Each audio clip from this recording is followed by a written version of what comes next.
নমস্কার বন্ধুরা, আমি নীলিমা কুকিং শোয়ের থেকে আজকে আমি বানাতে চলেছি।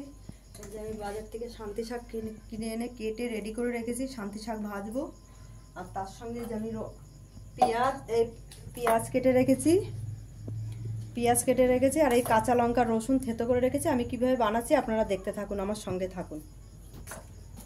হয়ে গেছে আমার কড়াই গরম, আমি দিয়ে দিলাম তেল পরিমাণ মতন।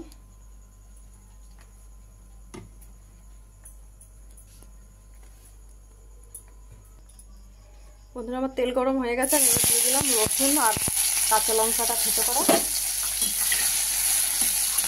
এবার আমি সঙ্গে দিয়ে দেবো পেঁয়াজ কুচিটা। এটা ভাজা ভাজা হবে, আমি শাকটা ছেড়ে দেবো।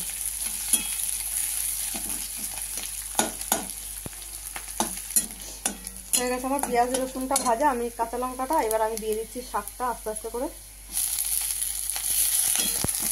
কোনো জল দেওয়া হবে না, এভাবে শুকনো ভাজা হবে, আস্তে আস্তে সিমে করে দেবো।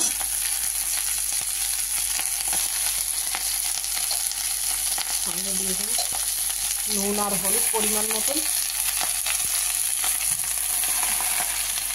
একটু কমে যাক, তারপর আমি দেবো। কমে গেছে বন্ধুরা আমার একদম। এবার আমি নুন হলুদটা দিয়ে দেবো পরিমাণ মতন।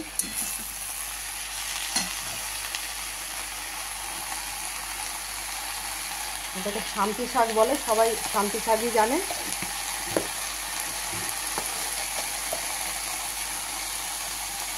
পরিমাণ মতো নুন দিয়ে দিলাম, হলুদ দিয়ে দিলাম।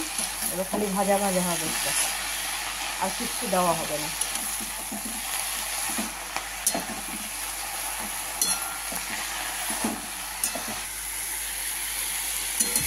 দেখুন বন্ধুরা, আমার শাক অর্ধেক ভাজা হয়ে গেছে, আর অল্প রস টানবে, হয়ে যাবে ভাজা। প্রায় ভাজা হয়ে এসছে।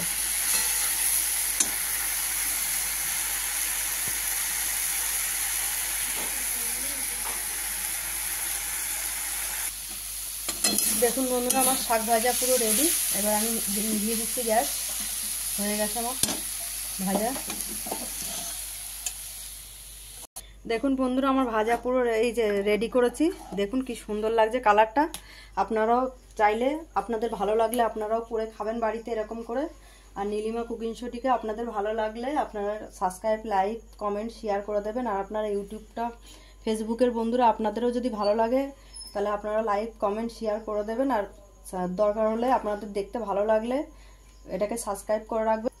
আরও ভালো রান্না পেতে চাইলে আপনারা সাবস্ক্রাইব অবশ্যই করে রাখবেন, তাহলে আরও ভালো ভালো রান্না আপনারা দেখতে পাবেন। অবশ্যই আপনারা সাবস্ক্রাইব করে রাখবেন, আবার কালকে দেখতে পাবেন নতুন করে ফের।